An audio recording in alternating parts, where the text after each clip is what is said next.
Excellent job on data preparation. Let's keep going with exploratory data analysis. Exploratory data analysis, or EDA for short, is a process that was promoted by John Tukey, a respected statistician. It consists in exploring the data and formulating hypotheses about it, and assessing its main characteristics with a strong emphasis on visualization.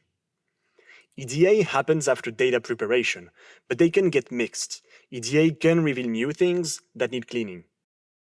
Let's dive right in. What can you say about these 4 different datasets? Well, from these lines of data, probably very little. All 4 datasets have identical mean and variance, both for the x and y features. They also have an identical correlation coefficient and the same linear regression equation, the straight line that tries to go through all the points. If you're not sure about some of the metrics listed, that's perfectly okay. The point is, they seem awfully similar. But is that actually the case? No. Here are the 4 graphs. They all tell a different story that pure metrics can't fully convey. The first graph displays a linear relationship, while the second one has a non-linear relationship.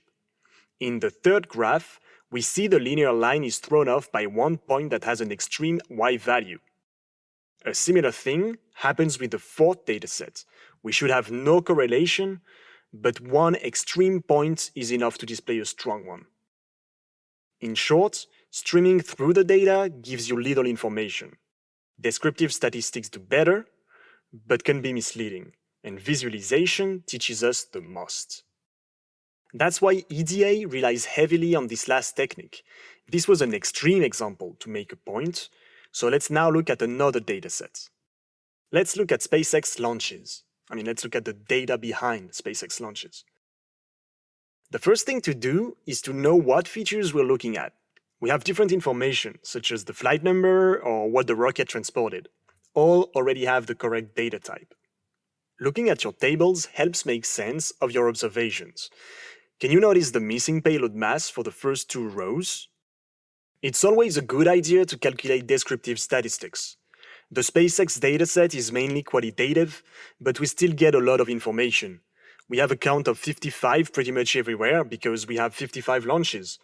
The payload mass column shows 53 because of the 2 missing values we saw before.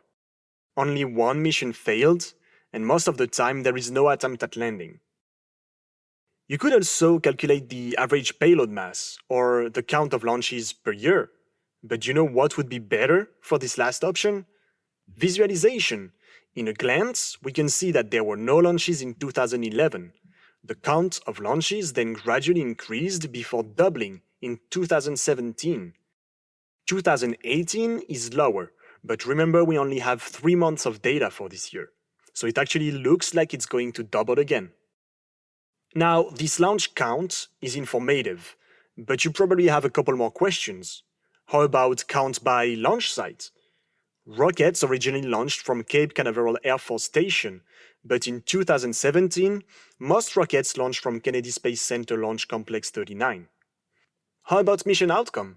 Just 1 failure in 2015. Another thing you do during EDA is look for outliers, that is, unusual values.